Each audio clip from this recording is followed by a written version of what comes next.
These bottles do exactly what their name implies. They accumulate. What is it they accumulate? Fluid volume under pressure. These are the holding tanks, so to speak, for the hydraulic fluid that's the lifeblood of your control system. We use two sizes in Sedco Forex systems, 11 and 15-gallon capacities. You know where they are. The main accumulator bottles are skid-mounted at the hydraulic power unit. Then, of course, there are the stack-mounted accumulators. We use these as a power source right at the stack for more immediate response times. This program addresses two subjects: bladder replacement, a very simple operation, and proper pre-charge levels. This is critical, of course. We'll use some math to ensure you properly pre-charge your subsea accumulators. As you probably know, hydrostatic pressure and sometimes temperature at the sea bottom determines your pre-charge pressure. In fact, we've included a workbook with this program to help you through these critical calculations. If you don't have it handy, stop the tape and locate your workbook. First, let's assume you suspect a faulty bladder somewhere. We've got to pinpoint that bottle. First, you have to remove hydraulic pressure to your accumulators. Then, drain them back to tank.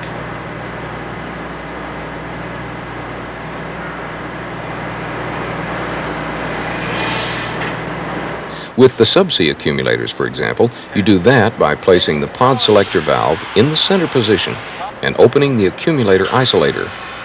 Make sure the bottles are completely empty of hydraulic fluid. You can crack a fitting in one of your manifold lines to be sure no pressure remains in your subsea bottles. Now you can check the pre-charge on each bottle.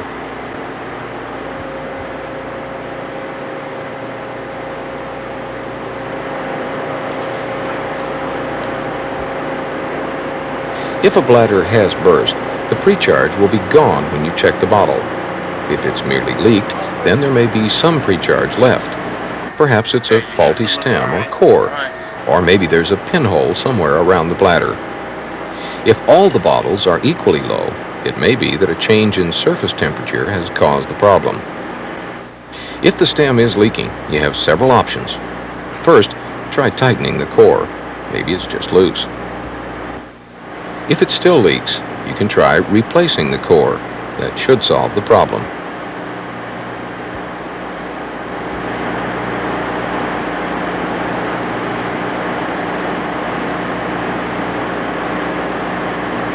Additionally, if you don't have any of these seal caps, you might want to get some.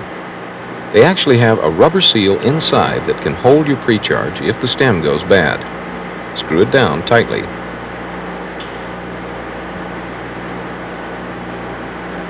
If after all this the bottle still won't hold a pre-charge, it probably has a leaking bladder. The bladder will need to be replaced. In this case, you'll have to remove the bottle from the skid and take it to your work area. There are a few rigs out there with top-loading bladders. If that's the case, you'll be able to replace the bladder without removing the bottle from the skid.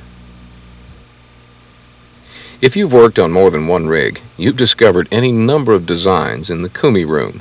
None of them seem to facilitate maintenance of an accumulator, like here, or here. You know the best way to lift it off the skid and get it to your work area. Just remember one thought: heavy. The manufacturer lists the weight of an 11-gallon bottle at over 300 pounds. Get someone to lend you a hand. You will save wear and tear on your body. And when you lift with your legs, not your back. Bladder replacement won't take long, and your rig manual details the step-by-step process. We'd like to stress some important points, however, for you to remember as you go along. Once you've disassembled the bottle and you're left with an empty shell, do a visual inspection of the inside of the bottle. Look for any foreign matter that might have caused a puncture, or bacterial growth that may have caused premature wear. Clean the edges of the holes if there's any sign of scale or buildup. When you locate a new bladder, remember, it has a maximum pressure rating just as the bottles do. Make sure you have the properly rated bladder of the correct size for your system. Pour a little oil into the accumulator shell so the bladder doesn't stick to the bottle wall. This will ease assembly for you. Use hydraulic oil, low-grade oil that's not petroleum-based, or your hydraulic concentrate. Whenever you handle the pull rod and bladder stem, be sure not to bend the stem. Always make sure you get a straight pull. And remember, there are only 5 threads on the stem. No need to get over-enthusiastic with the lock nut when you replace it. As you tighten the lock nut, make sure the bladder doesn't twist inside the bottle. During reassembly, do a quick inspection of the plug assembly, especially the poppet and spring. Just make sure the spring isn't broken and it allows the poppet to seat fully. If the poppet doesn't seat all the way, the bladder could get pinched between the poppet and plug and probably burst. And when you're finished, don't forget the valve guard. Be sure and have the valve guard in place whenever you transport the bottle. Replace the bottle on the skid and you're ready to pre-charge. We'll spend a minute on the pre-charge procedure and then we'll get to the nitty-gritty, those critical pre-charge calculations. Remove the valve guard from the bottle and attach a gauge and charging assembly. Don't over-torque the swivel nut, just provide enough torque to seat the brass gasket. Make sure the bleeder valve and regulator are closed and the T-handle is all the way up before fitting it to the accumulator. Attach the hose end to a nitrogen bottle.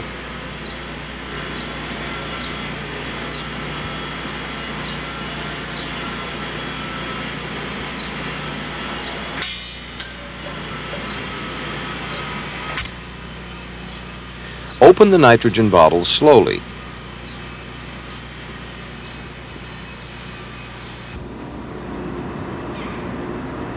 Then, increase the regulator pressure setting until the gauge reaches the proper accumulator pre-charge level.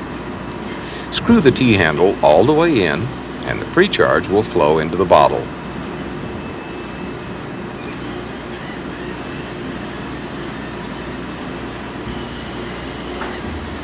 You'll have to shut off the nitrogen flow periodically to check your pressure level on the gauge.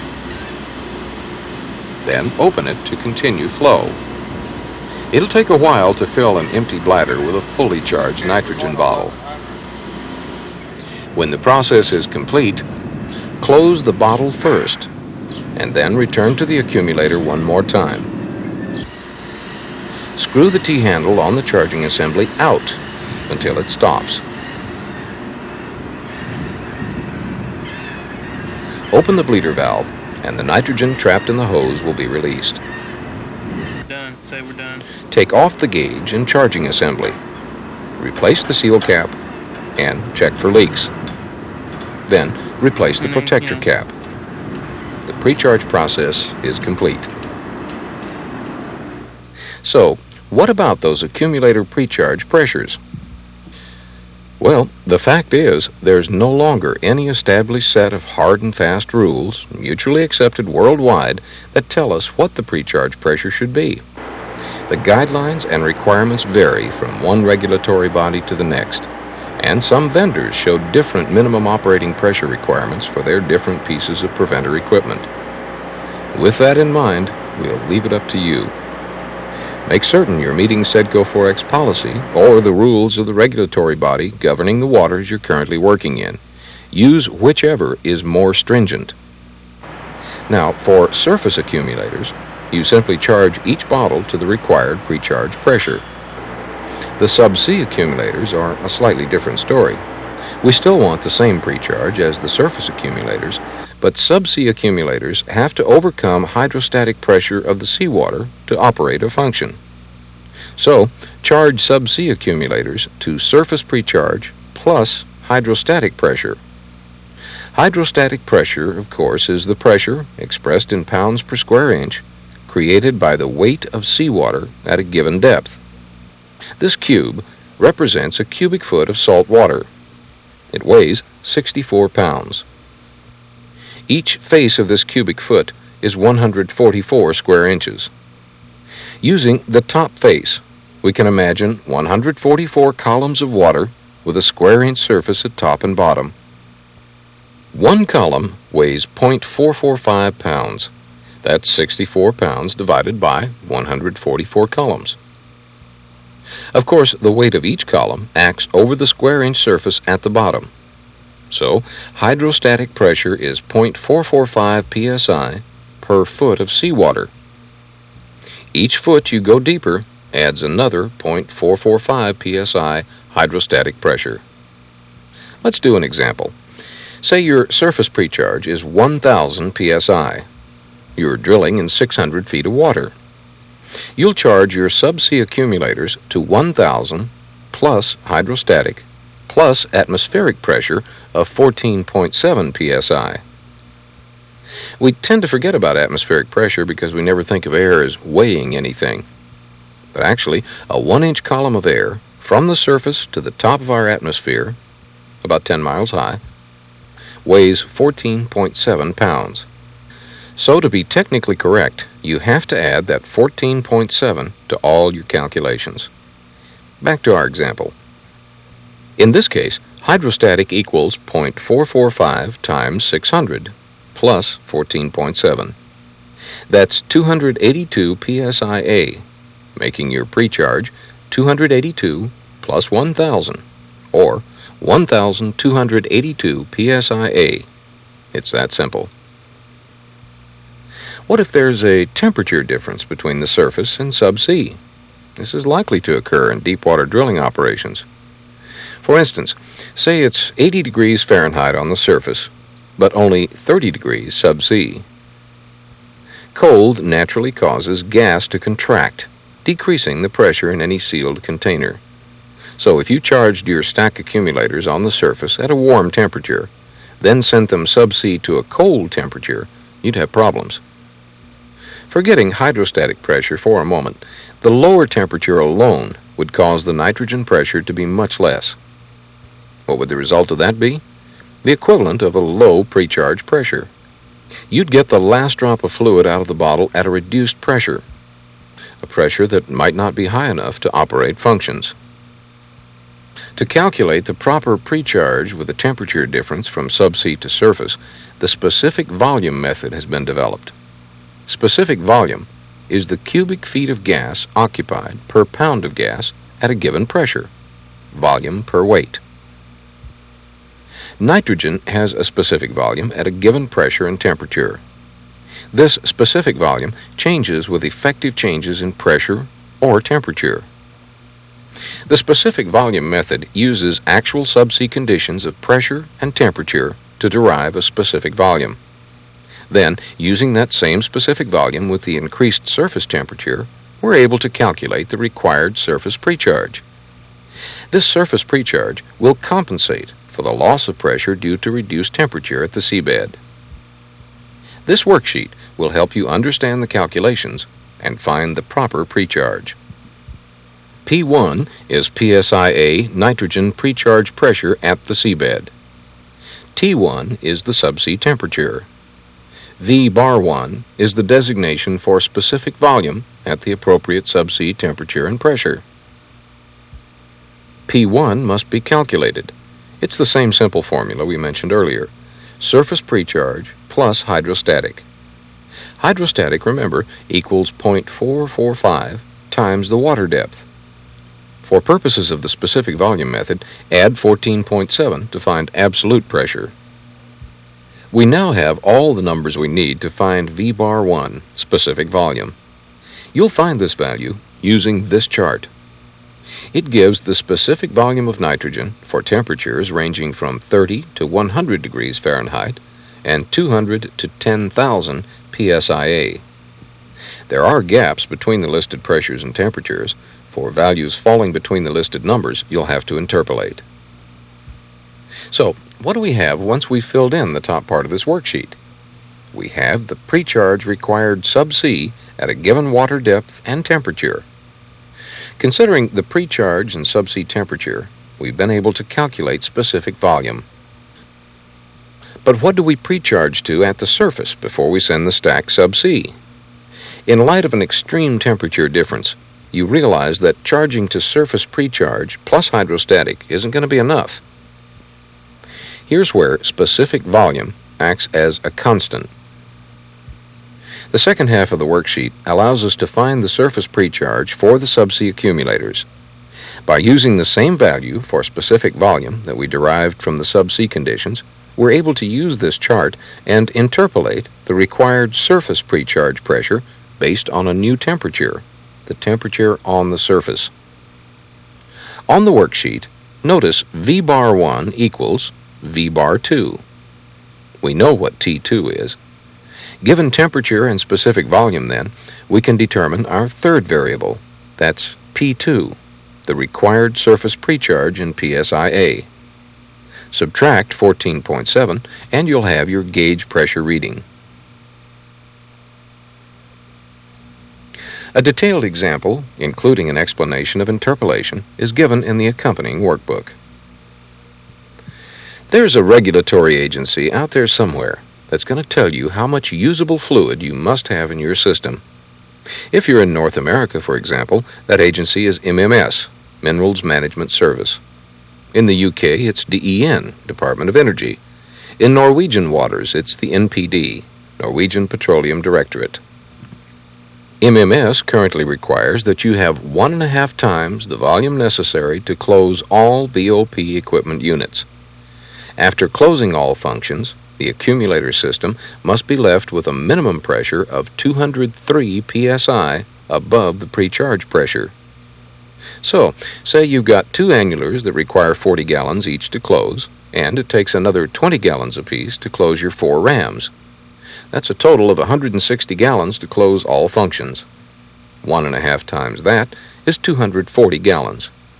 You must have 240 gallons of usable fluid in your system.